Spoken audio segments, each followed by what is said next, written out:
Woohoo! Welcome, welcome, welcome. It's Coach Les and Mr. Yarwood. We are here back with Matt Chat live. We are on Facebook. We are on LinkedIn. We're on YouTube and on X. So welcome, welcome, welcome, everybody. Thank you for joining us. And today we are talking about leadership in martial arts, not only about being in charge or commanding others. It's about embodying the principles of discipline, humility, and respect while guiding others through their journey in martial arts. Leadership is cultivated through experience, example, and a commitment to helping others grow. Here's how leadership is developed and demonstrated in martial arts. When we started last week, leading by example, number one. Number two, mentoring and teaching others. Number three, creating a positive and supportive environment. Number four, embodying discipline and consistency. Number five, inspiring confidence in others. Number six, maintaining humility. Number seven, handling adversity and stress. Woo, woo. Number eight, fostering a growth mindset. Number nine, encouraging accountability. And today, we're going to start off with respecting tradition and the art. Leadership in martial arts is about preserving the traditions and values of the discipline. Leaders often serve as guardians of the art's history, ensuring that the techniques, etiquette, and philosophy are passed down properly to future generations. They understand that leadership involves respecting the past while guiding the future. So with that, I want to pass it over to Mr. Yarwood and have him get started. We just came out of this amazing weekend of instructing, so I think we're going to be mixing in some of that. So I'm really looking forward to this show today, Mr. Yarwood. Yes, sir. Actually, we're going to start off with talking about it. We at Instructor College this weekend, our Grandmaster and his wife, Master Emma, were in town, and Senior Master Erdman to help us become better instructors. One of the things we talked about was, we can call it tradition, whatever you want to call it, but we played a little game where we had an instructor make up a quick form in private with somebody, and then that person was supposed to exactly replicate it to teach it to the next person, and so on and so on. It's basically like the phone tag game or whatever it's called, and just to show us what happens when things aren't, tradition isn't followed, replication isn't followed, whatever. The original intent of what was taught and what was created is no longer being taught because it's been changed and watered down and diluted so much. So it just proved to us that in order for us to maintain the traditions and values that we have in our organization in particular, and in life in general, is paying attention to what came before us, who provided those things for us, so we can move those forward and pass them on to the next generation. As instructors, it's our job to teach that next generation, right? We got taught by our instructors, and then we pass it on to our students, who then ultimately become instructors and pass it on to their students. So if we're teaching them incorrectly, or if we're not having the discipline to really study where we came from, where our traditions started, and pass those traditions on, they're going to get diluted, they're going to get lost. And that's, if we're saying we're good leaders, but we're not doing the work to help preserve the traditions, then we're not doing our part, because ultimately, we're trying to pass it on to the next generation. Well, and, it was interesting. I got to share a little bit about my personal experience with this whole, what I call the telephone exercise. And although the telephone exercise is not as powerful as doing what we did, because we were involved with body mechanics, right? And we all know that 85 to 95% of our communication is nonverbal. The exercise that I've done, and I've done it with PhDs, that really, it was so much fun, because I was able to prove to people, look, it really, to listen requires an amazing opportunity of setting aside all the filters that we have from the past about anything, and then having a free and clear mind to be able to hear what's being said. So much so that in the conversation and the exercise that I've done in the past, we take a sentence and you give it to them on a little piece of paper, and they read it to the person, whisper it in their ear. That person then whispers what they think they've heard to the next person, to the next, to the next, to the next. And I did it with 12 PhDs in a room of 400 people. And the last person's goal was to go and write it on the board. And what they wrote on the board had 0 words from the 12 original words.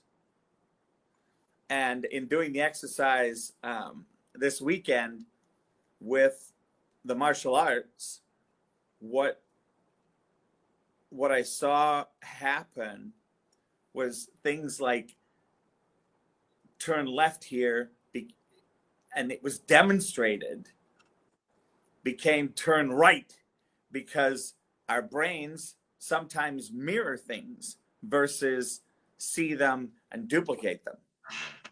So it as an instructor, we have to be really careful about that from the front of the room in martial arts. As a leader and a speaker, in that instance, what it gave me as strength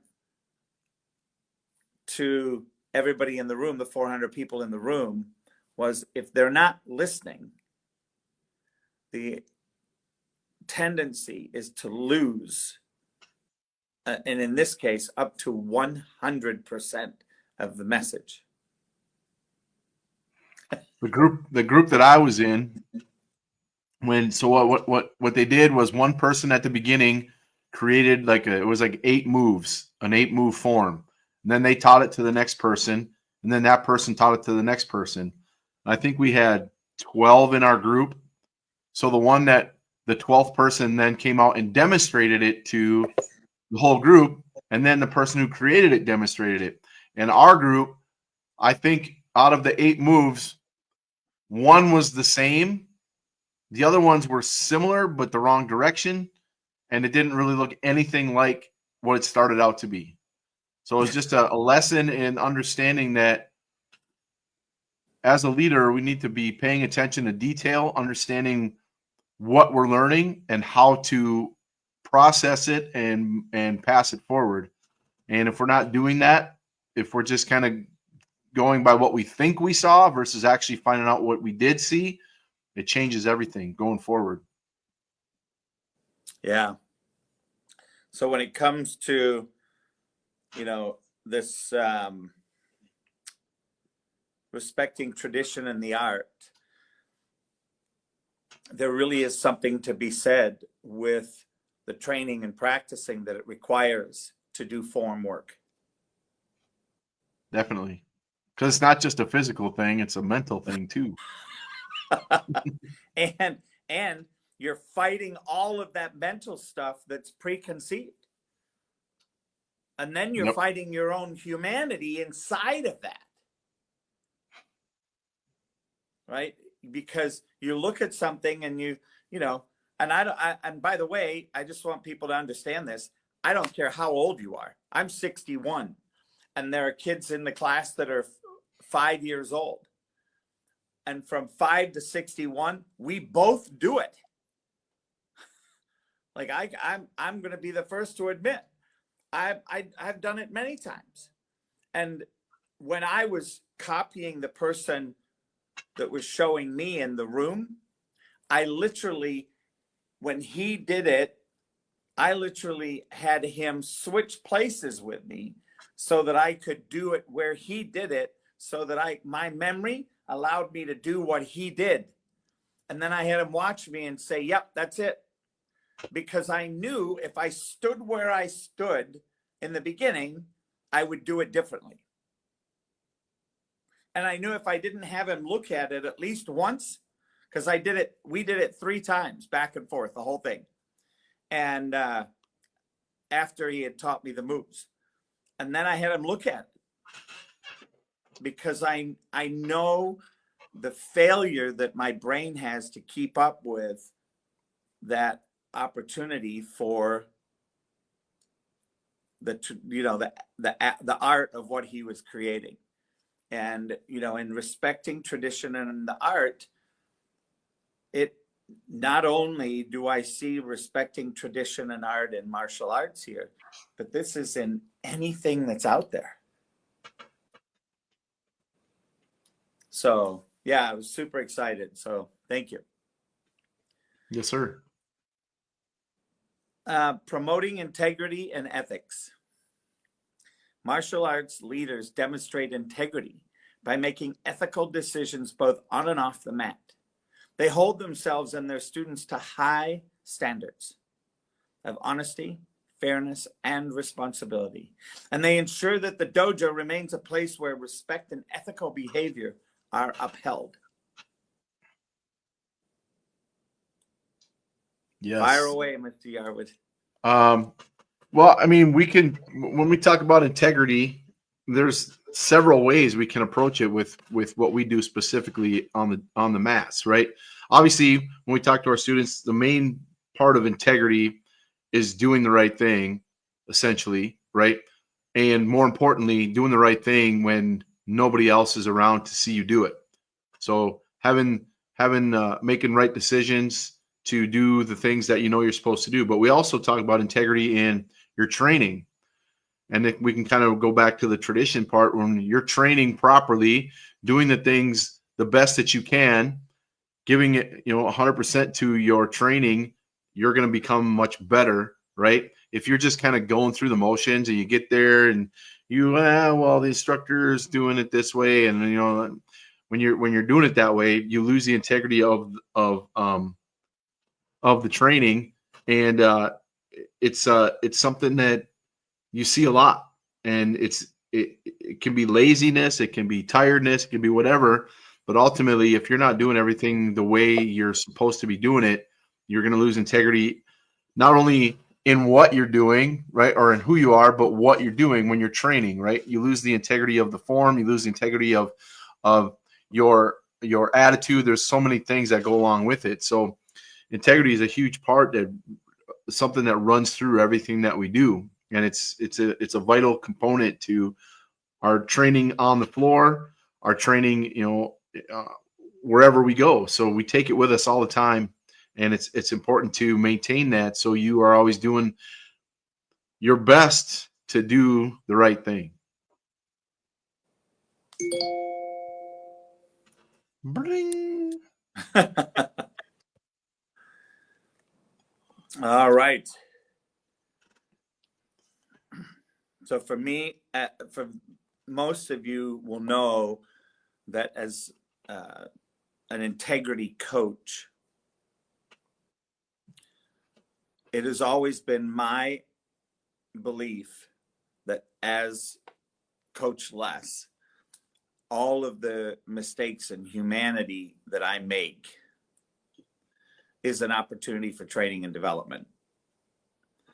And to be able to demonstrate that, share that, be mindful that that exists for me is a really great opportunity, I think, to be able to support people, my clients, students around me, because they look and go, wow, this guy, look at what he's dealing with. He's this age and he's still dealing with and being responsible for ethics and mindfulness and all of those things and those pieces of integrity that make a big, big difference. And for me, integrity is simple, and it didn't always occur this way. Integrity is not necessarily keeping your word. It's honoring your word and creating an empowering possibility for conversation. What that looks like in a very simple way is, if I know I'm going to be late somewhere because I got up late or I left a meeting late, the minute I know that I'm going to be late, I get in communication with the person that I'm going to be late to. And once they know that I'm going to be late and they've heard that and experienced that, then the next question is for me to say, what can I be responsible for in being late that I can measure up, level up? And invariably, creating that alone just that way and asking that question gives a vulnerability, gives an availability to be heard that is miraculous. And I'm super excited, super privileged and honored to be able to be standing in that kind of space with integrity and ethics. All right, to move on to number 13. I think we jumped over 11. Oh, we did.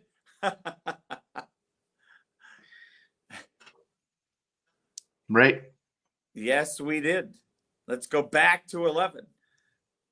Conflict resolution and fairness. Leaders are expected to handle conflicts within the dojo or between students, whether it's a disagreement, an issue with technique, or a personality clash. Martial arts leaders are trained to approach problems with fairness, mediation skills, and a focus on maintaining harmony and respect. So we don't have many conflicts with in between our students. Our conflicts are typically our students having outside the dojo, right? In bullying situations, where they're having to deal with somebody who's messing with them or physically harming them or calling them names or whatever. When we talk about conflict resolution with them, it's how do they not just get out of that situation, but how do they handle the situation going forward?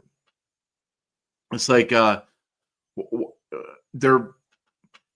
going to be dealing with somebody who maybe is always every single day messing with them, right? And we find a way, teach them a way to be able to handle that situation in such a manner that it's going to be, they're not going to be harmed. They're going to be, they're going to find themselves in a place where they're not concerned about it. Maybe they're dealing with the person who is creating that issue for them. So we give them tools to be able to not just physically handle themselves, but how do they use their words to deflect or bring down the situation to a calm place where there's no issues with physical stuff. So teaching them conflict resolution is important for them to be able to handle themselves when they're at school or wherever they are, because it's that's where they're dealing with it. We don't really have student issues within the school. It's usually individual issues that they're dealing with outside of the school. Now, when it comes to fairness, fairness is I think very subjective, because what's fair to one person might not be fair to another. When I look at fairness, it's all about making sure everybody's getting out of our program what they signed up for, right? What is it that they're looking for, and is their training, is their understanding of what they're doing fair? From an example of I don't know. I struggle with the word with fairness because it's such a it's a word that's like, who knows, right? Who knows what fairness means? Yeah, it's such a big word. It's got so many things that can go along with it. But I try and obviously I try and treat my students in a fair manner. But sometimes you have to deal with things that maybe they don't feel as fair. Maybe they were in a situation where they had to do something that they didn't want to do, but it's because somebody else did something they weren't supposed to do. Maybe the whole class gets push-ups because one kid wasn't doing what they were supposed to do. Is that fair? I don't know. Some people might think it is. Some people might think it isn't. but it's how I deal with things, right? If we're all here together doing what we're supposed to do, we're not going to have issues. But if somebody's goofing around, doing things they're not supposed to do, then everybody gets to, I don't want to say suffer, but they get to do stuff that they necessarily want to do. So I look at it from a standpoint of fairness is very subjective. And for me, I'm just sitting here reading this, again, and I look,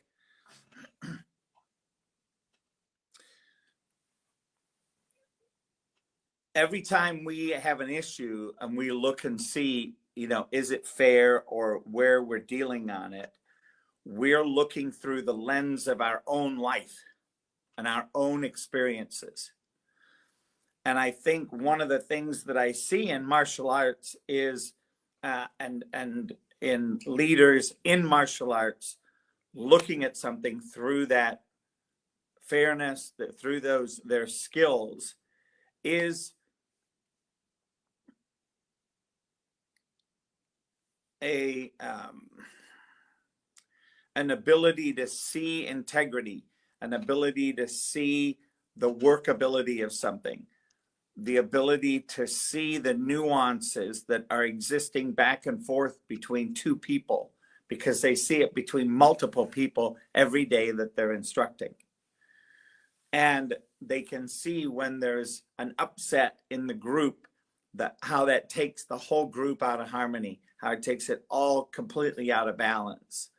And when it comes time to,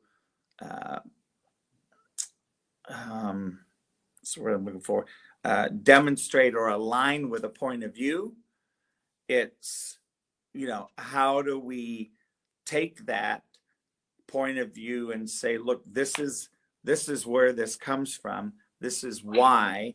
Here are the benefits, and here are the things that have happened over the past to have this point of view be heard this particular way, and literally have to direct somebody to look at the challenges of their own focus. And that is such a profound privilege, because then you're dealing with somebody that has spent, like yourself, 13 years? 15 years. 15 years filtering all this stuff day in and day out, plus 6 to 8 conferences every year, filtering all of that, right? I think that gives you a really powerful perspective when you're looking at things. So that's what I have to say about that. That's all I've got to say about that.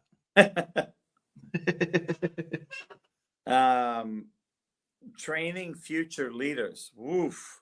Now, here you go. This is literally was another 90% of the whole weekend. Ultimately, martial arts leaders also focus on developing future leaders, training those up under you to replace you.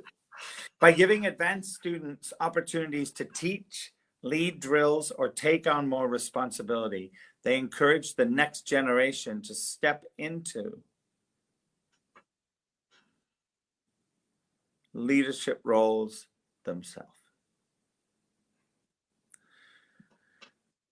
Through these qualities, leadership in martial arts is about much more than simply being in charge. It's about inspiring others, setting a positive example, and contributing to the growth and well-being of the entire community. Leadership is a key aspect of martial arts that extends far beyond technique or physical ability, deeply influencing the personal development of practitioners. I want to say that last part again. Leadership is a key aspect of martial arts that extends far beyond technique or physical ability.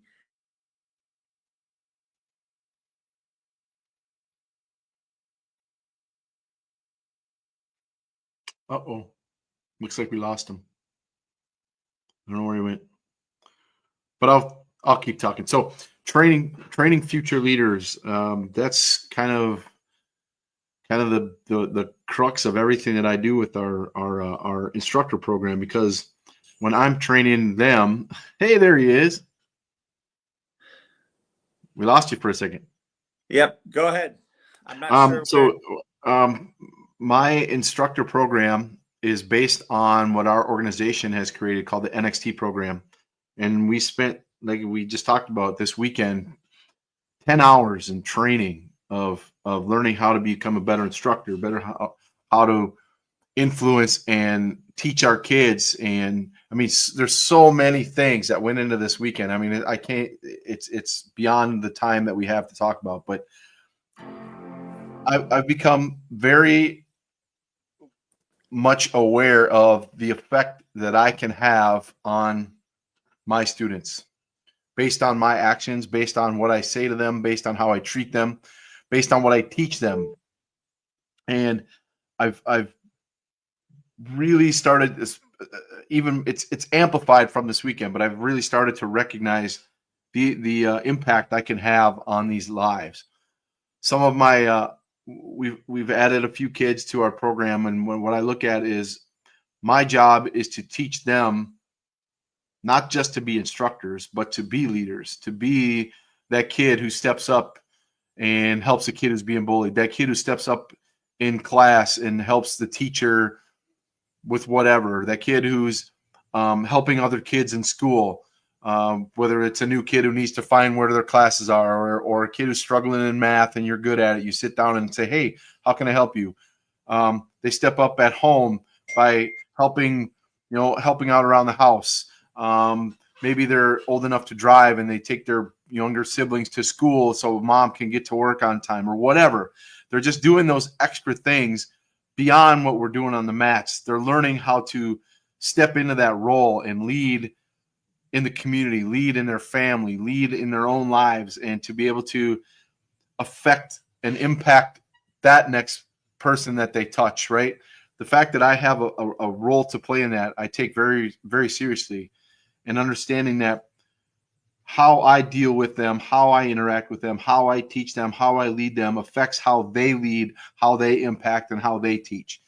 And if they're learning from me, I have to make sure that what I'm teaching them is the right way, at least the way I see it. And because I'm setting the example, and if I'm not a good example to them, they're not going to be a good example to that other person that they're impacting. So for me, it's probably the most important thing that I do is to be able to teach them what I believe is the right way to interact with others, to lead, to impact, to do all these things, because someday they're going to be doing it. And if they learn it the right way the first time and they learn it over and over and over again the right way, it impacts those around them as well. The ripple effect. Well, and I think the one mainstream in this too, and what I like about everything that I heard from what you just said and everything that I learned this weekend, is the humanity that is allowed. And when I say that, I mean the ability to make mistakes, the ability to perform over and over and over and over and over and over and over, minimizing the mistakes along the way. And with that repetitiveness, we start to see the benefits of training and development. Yeah, humility is huge in what I do. If I don't have the humility to know that, hey, I'm going to make a mistake here and there, I got to recognize that. I got to own up to it, learn from it, and move on from it. And if I don't do that, if I think that I don't make mistakes, and I genuinely believe that, then I'm getting in my own way and I'm getting in my students' way, because I'm affecting them negatively, and I don't want to do that. So for me to be able to admit, hey, you know what, I screwed up. Here's what happened. Here's how I'm going to fix it. Here's how we're going to move forward. And you do that, when you send that message to your students, they recognize that they can learn from their mistakes as well. And when they make them, they're less likely to have them have such a negative impact on what they're doing. Because ultimately we all make mistakes. It's just how do we address them? How do we learn from them? And how do we move on from them? I mean, I've never made a mistake myself, but I think that might be true. If I were to make a mistake, that's how I would handle it.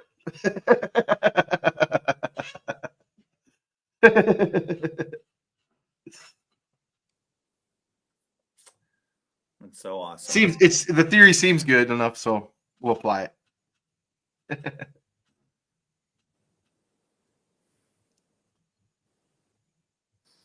Yeah. Well, I appreciate today's conversation, and Yes, sir. I'm really appreciative of how we've gone through these leadership steps, and it was no accident for me that, of course, we have instructor college the week, Yep. between the two. Yep, definitely. Awesome.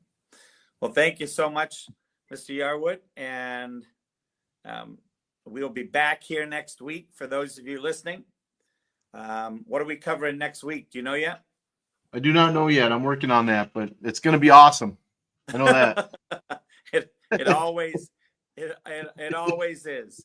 So with that, we'll see you next week. We appreciate you. Thanks for watching on all of the different media. Dwayne Thompson, thank you so much for the thumbs up, the like. We appreciate you and look forward to connecting and having an opportunity to share more of the wisdom of the ages. And we'll see you on the mats. See you on the mats.